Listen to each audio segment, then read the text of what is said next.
इसको खींच के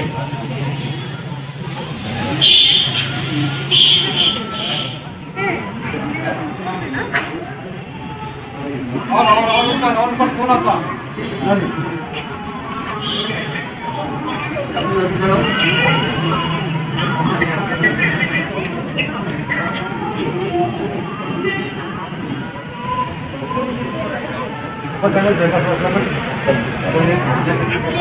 All of you stand straight and start singing national anthem. Start.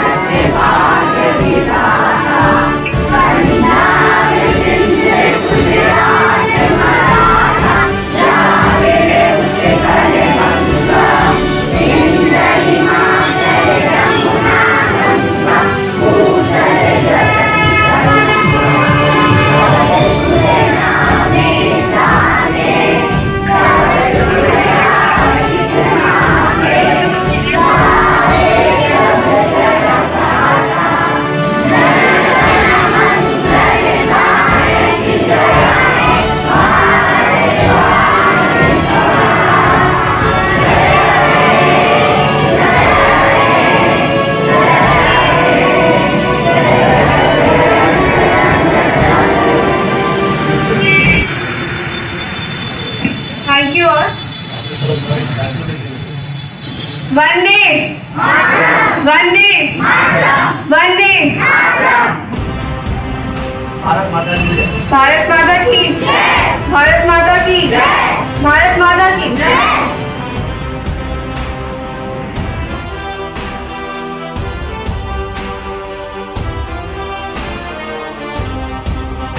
हमारे उप निदेशक श्री अनिल सर और सुनील सर, शालिनी मैम, ये सब के अथक प्रयास से स्टार्ट किया गया, शुरू किया गया और हम लोग का एक ड्रीम है कि हम अपने देश को एक अच्छे नागरिक दें, है ना। और उसी क्रम में हम लोग, हमारे टीचर्स, हमारे जितने भी शिक्षक हैं, सभी कोशिश कर रहे हैं, है ना। और इसके आप लोग की भी सहभागिता आवश्यक है ना। जब आप सहयोग करेंगे हम लोग भी आगे बढ़ेंगे, साथ साथ हमारे बच्चे भी आगे बढ़ेंगे। धन्यवाद। अब सुनिए, आइए। Now I would like to call Faraz of class 8 for a speech. Faraz, please come on the stage. सुप्रभात। मैं एसडी पब्लिक स्कूल के 8वीं कक्षा का छात्र मोहम्मद फराज अहमद आपको स्वतंत्रता दिवस की शुभकामनाएं दे रहा हूँ। और मैं इस मौके पे एक भाषण देने जा रहा हूँ। सम्मानित राष्ट्रपति, आदरणीय प्रधानाचार्य, प्रधान अध्यापक, अतिथिगण, सभी शिक्षक और मेरे प्यारे साथियों, आज हम अपने देश के लोकतंत्र का सबसे महत्वपूर्ण, सबसे बड़ा त्योहार स्वतंत्रता दिवस मना रहे हैं। हमारे देश को आज़ादी मिले 75 साल पूरे हो गए हैं। 15 अगस्त 1947 को हमारे देश को 200 वर्षों के ब्रिटिश शासन से मुक्ति मिली थी। इसलिए तब से हम हर साल 15 अगस्त का दिन स्वतंत्रता दिवस के तौर पर मनाते आ रहे हैं। यह भारत का सबसे बड़ा राष्ट्रीय पर्व है। आज के दिन सिर्फ आज़ादी की सालगिरह का जश्न मनाने का दिन नहीं है, बल्कि आज के दिन इस पर भी गर्व करने का है कि आज भारत के हर एक नागरिक को देश में पूरी आज़ादी के साथ जीवन जीने का अधिकार है। भारतीय संविधान ने हर नागरिक को समान अधिकार दिए हैं। इन्हीं अधिकारों ने हर भारतीय नागरिक को देश और समाज के में सम्मान व आज़ादी के साथ जीने के लिए समर्थ बनाया है। जय हिंद, जय भारत। हमारे अगले प्रतिभागी है अरीन कक्षा 9 के छात्र, जो स्वतंत्रता दिवस पर अपने विचार प्रस्तुत करेंगे। Good morning, all of you. Respected directors of principal, sir, teachers, parents, and all my friends. Today I will speak about Independence Day. Every 15 August, Independence Day is celebrated as national festival in India. When people remember their long period, our nation independence from British rule. Yes, on August 15, 1947, India gained independence after a series of movements in which many freedom fighters sacrificed their lives. Jawaharlal Nehru became the first Indian Prime Minister to rise flag on Red Fort near Delhi. And as I will stop my speech, Jai Hind, Jai Bharat. Thank you. हमारे अगले प्रतिभागी है Aniket.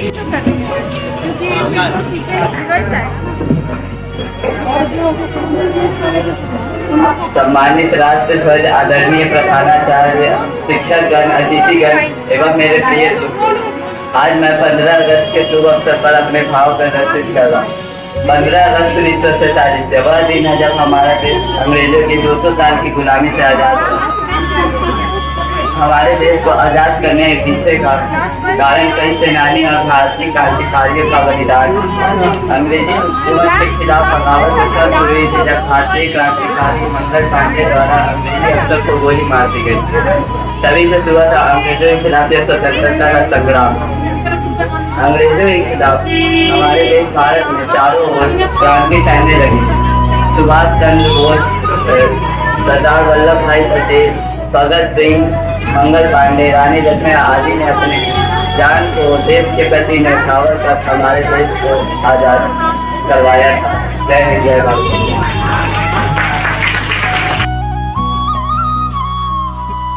Today I am going to deliver a speech on Independence Day. First of all, I wish you a happy Independence Day. I feel honored to present this speech. This day is the most important day for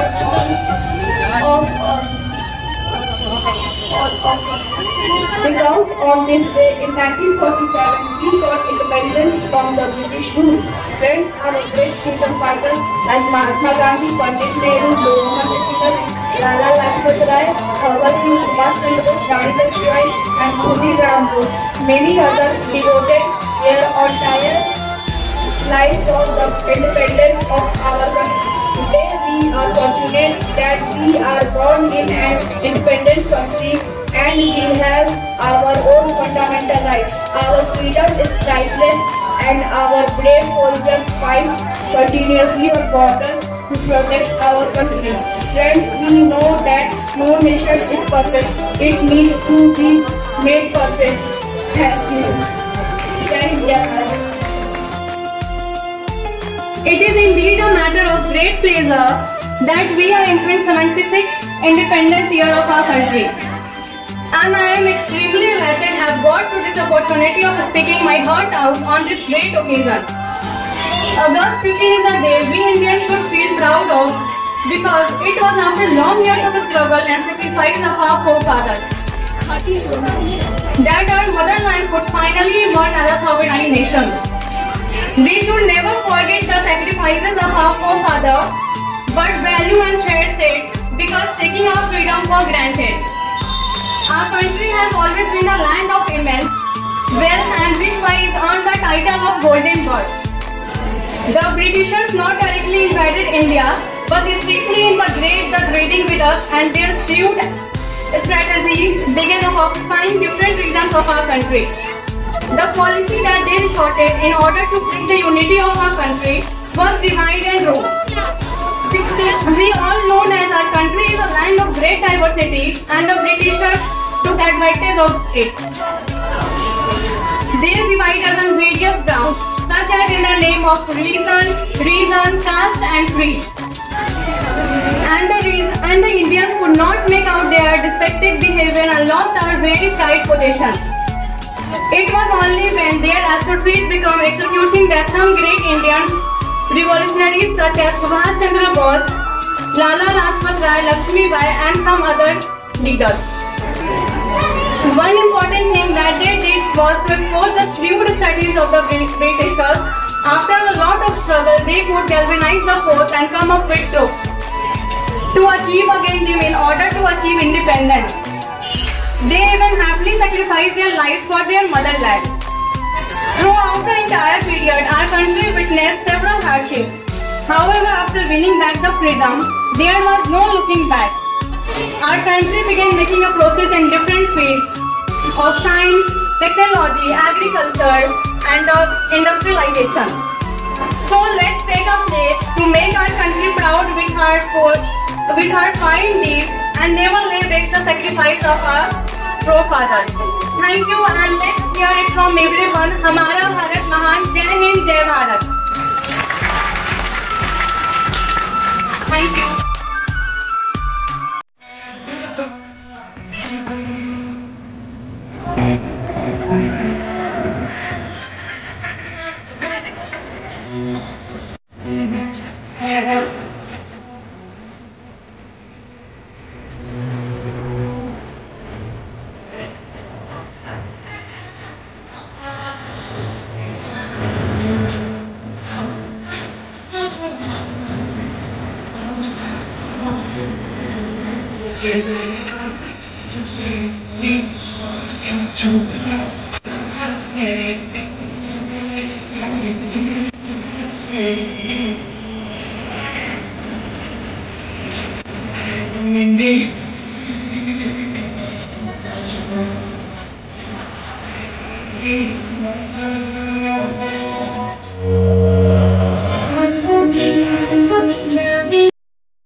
Good morning, all of you.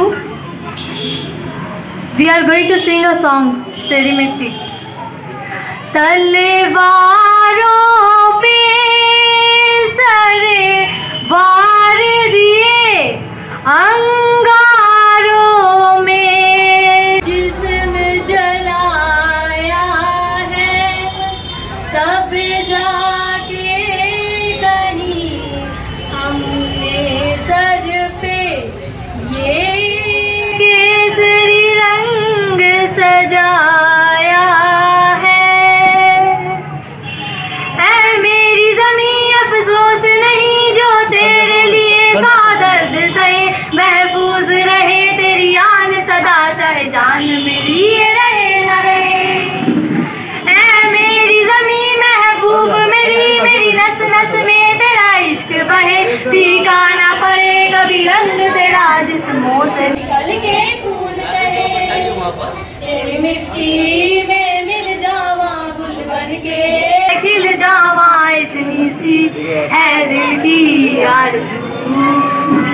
तेरी नदियों में बह जावा तेरे खेतों में लहरावा इतनी सी है दिल की आरज़ू। वो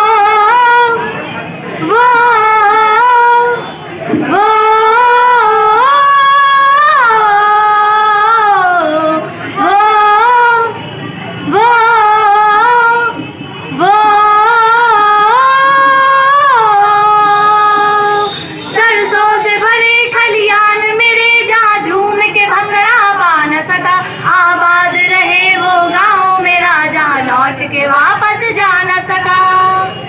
हो वतनावे मेरे वतनावे तेरा मेरा प्यार निराला था, कुर्बान हुआ तेरी असमत पे मैं कितना नसीबों वाला था। तेरी मिट्टी में मिल जावा गुल बन के मैं खिल जावा इतनी सी है दिल की आरज़ू। तेरी नदियों में बह जावा तेरे खेतों में लहरावा इतनी सी है दिल की आरज़ू।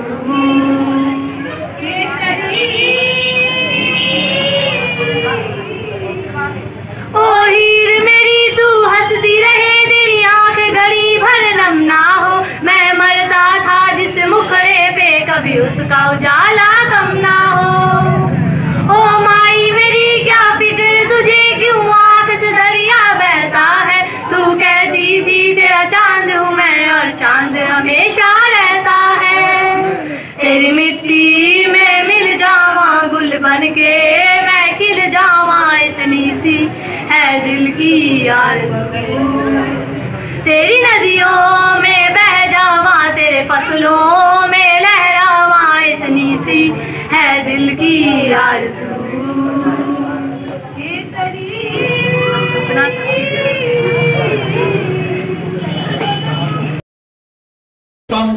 ये देश है वीर जवानों का, बेलों का, मस्तानों का। इस देश को यारों, इस देश को यारों का कहना, ये देश है दुनिया का कहना।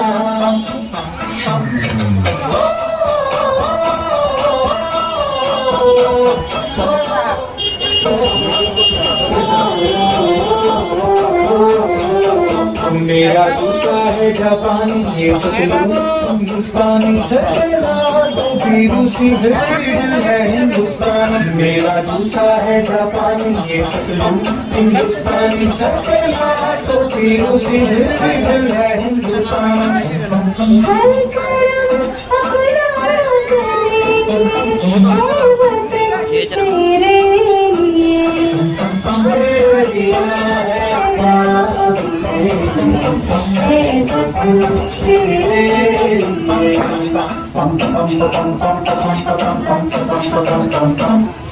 आओ बच्चों तुम्हें दिखाए झांकी हिंदुस्तान की, इस मिट्टी से तिलक करो ये धरती है बलिदान की।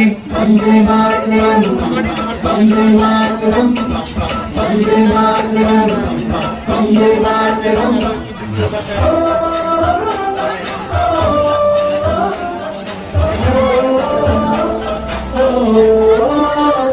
से आते हैं हमें तरसाते हैं, कुछ आती है तो पूछे जाते हैं कि घर कब आओगे, कि घर कब आओगे, कि कब आओगे, कि तुम ये घर सोना सोना है मैं कहा जहाँ बस तेरी याद जो मेरे साथ मुझको तड़पाती रुलाती, सबसे प्यारी तेरी सूरत है, प्यारी बात से सलाम, तुझे सलाम। अब तो हमें आगे बढ़ते रहे, अब तो हमें साथी है बस इतना ही है।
नन्ना मुन्ना राही हूँ, देश का सिपाही हूँ, बोलो मेरे संग जय हिंद जय हिंद जय हिंद जय हिंद जय हिंद। धूप में पसीना बहाऊंगा जना, रंग जवां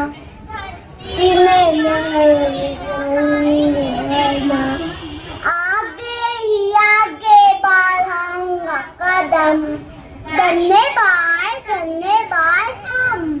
नन्ना मुन्ना राही हूँ, देश का सिपाही हूँ, बोलो मेरे संग जय हिंद जय हिंद जय हिंद जय हिंद जय हिंद।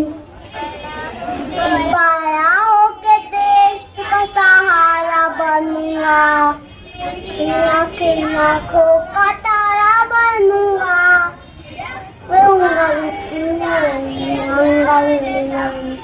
आगे ही आगे बढ़ाऊंगा कदम, धन्य बाय थम, नन्ना मुन्ना लाई हूँ, देश का सिपाही हूँ, बोलो मेरे साथ जय हिंद जय हिंद जय हिंद जय हिंद जय हिंद। Thank you.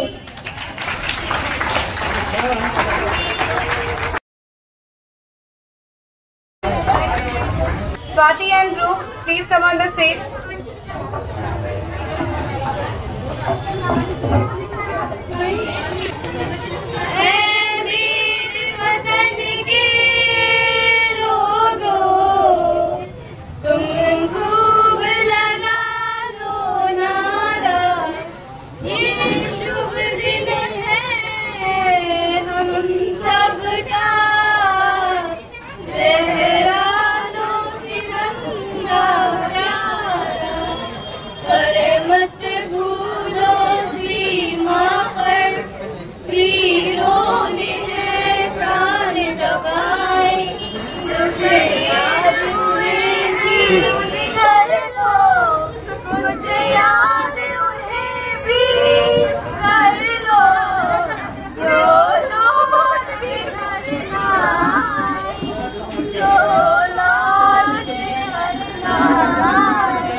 जब घायल हुआ हिमालय, खतरे में पड़ी आजादी, जब तक थी सांस लड़े वो, जब तक थी सांस लड़े वो, फिर अपनी लाश बिछा दी, संगीन पे भर माथा, सो गए अमर बलिदानी, जो शहीद हुए हैं उनकी जरा याद करो कुर्बानी। ऐ मेरे वतन के लोगों, जरा आँख में भर लो पानी, जो शहीद हुए हैं उनकी याद कुर्बानी। जब देश की दीवानी वो खेल रहे थे होली, जब हम बैठे थे घरों में, जब हम बैठे थे घरों में, वो खेल रहे थे होली। जवानों अपने रंज होली की जवानी, जो शहीद हुए हैं उनकी जरा याद करो कुर्बानी। है मेरे वतन के लोगों, जरा आँख में भर लो पानी, जो शहीद हुए हैं उनकी जरा याद करो कुर्बानी। कोई सिख कोई जाट मराठा, कोई गुरखा कोई मद्रासी, कोई सिख कोई जाट मराठा, कोई गुरखा कोई मद्रासी, सरहद पर मरने वाला, सरहद पर मरने वाला, हर वीर था भारतवासी, हर वीर था भारतवासी। जो खून गिरा पर्वत पर, वो खून का हिंदुस्तान, जो शहीद हुए हैं उनकी जरा याद करो कुर्बानी। वतन के लोगों, जरा आँख में भर लो पानी, जो शहीद हुए हैं उनकी जरा याद करो कुर्बानी। जय हिंद की सेना, जय हिंद की सेना।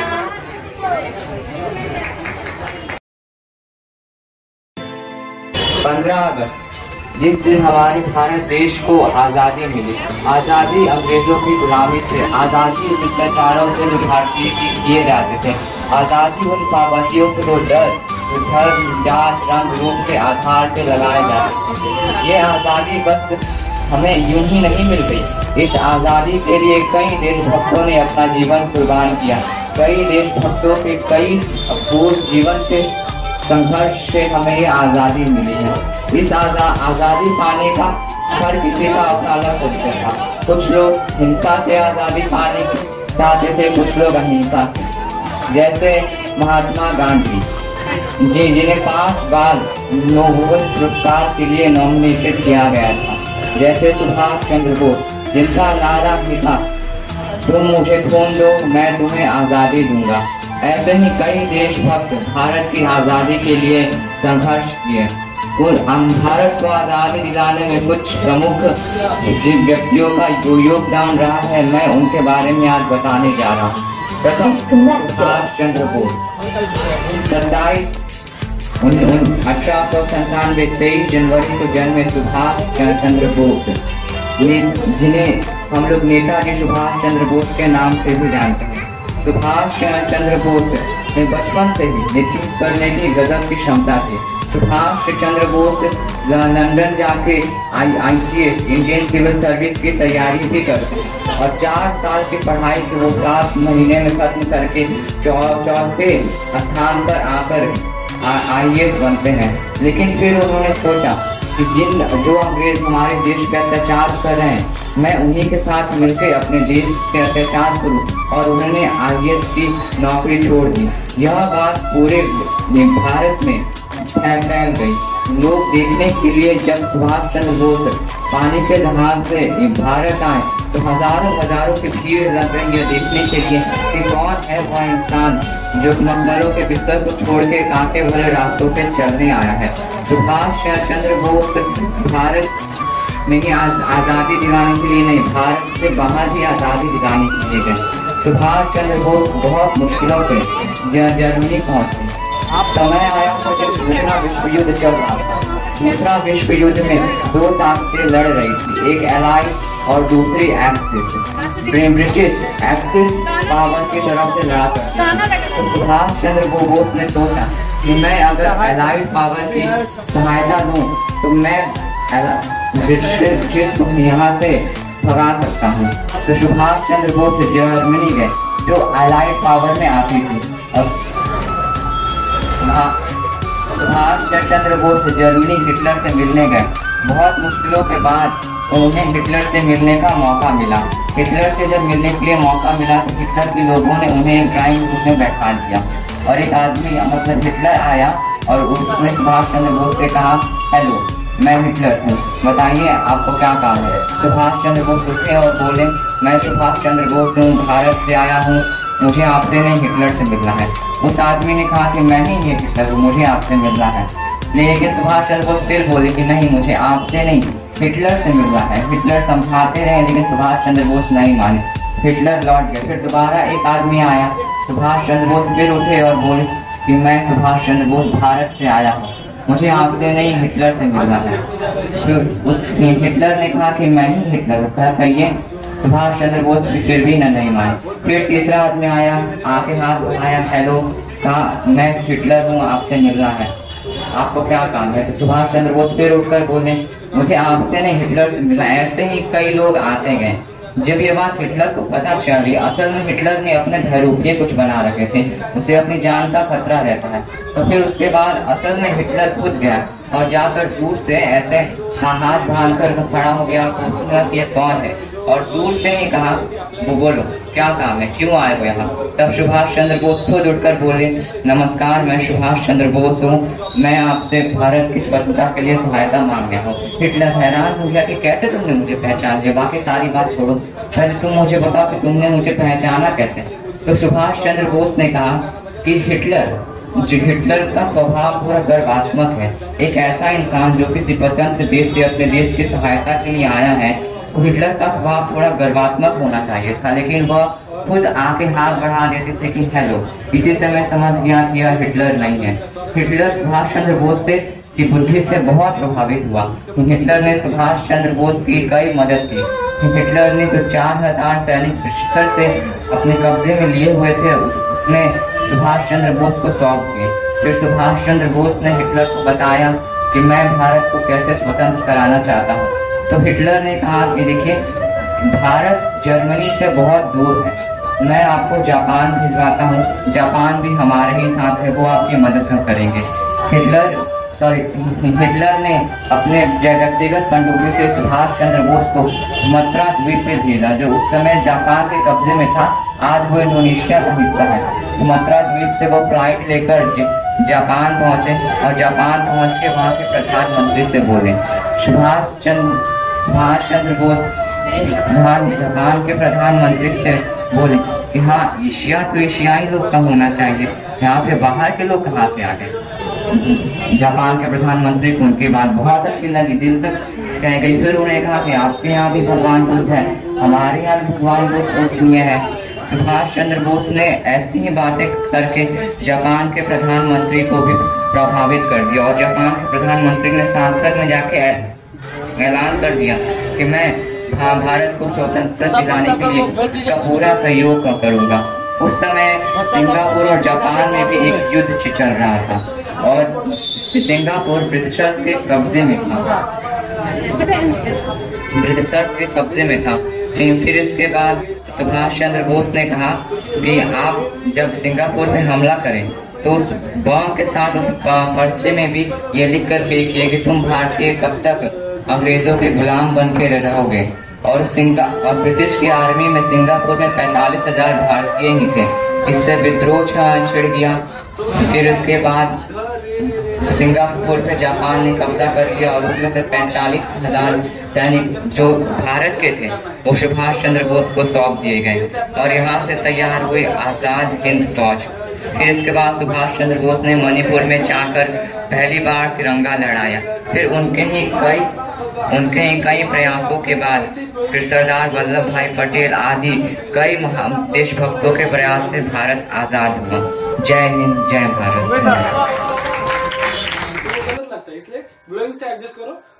मन में अगर विश्वास हो तो कांटों में भी फूल खिलते हैं। ऐसा ही आज कुछ देखने को मिला।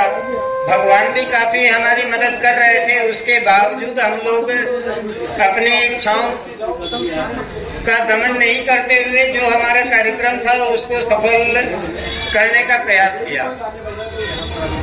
अभी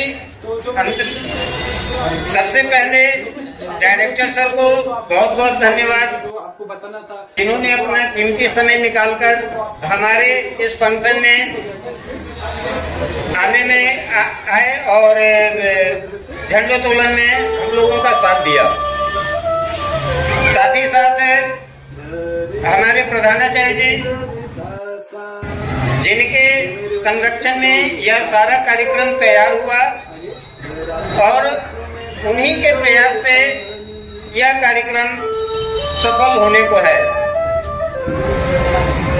हमारे शिक्षकगण, साथ ही साथ हमारे स्टूडेंट्स जिन्होंने जो भाग लिए वो भी, और जो अपनी साहस का परिचय देते हुए उस पानी में भी खड़े रहे, उस स्टूडेंट्स को भी धन्यवाद जो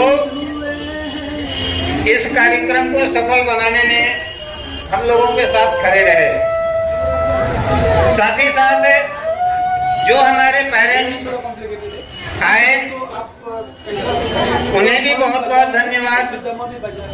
हमारे अगल बगल के सहयोगी जो दुकानदार हैं उन लोगों को भी बहुत बहुत धन्यवाद। जिन्होंने धैर्यपूर्वक हमारे इस कार्यक्रमों को देखा और इसकी सराहना भी की। जय हिंद, जय भारत। मैं धन्यवाद करना चाहूंगी सभी उपस्थित अतिथियों का जिन्होंने हमें कीमती वक्त ऐसे भी प्राधान्य दिया है। सभी शिक्षकों, प्रतिभागियों और अशिक्षित सदस्यों का भी धन्यवाद जिनके सहयोग के बिना ये कार्यक्रम सफल नहीं हो पाता। अंत में आप सभी को स्वतंत्रता दिवस की फिर से बहुत बहुत शुभकामनाएं। धन्यवाद।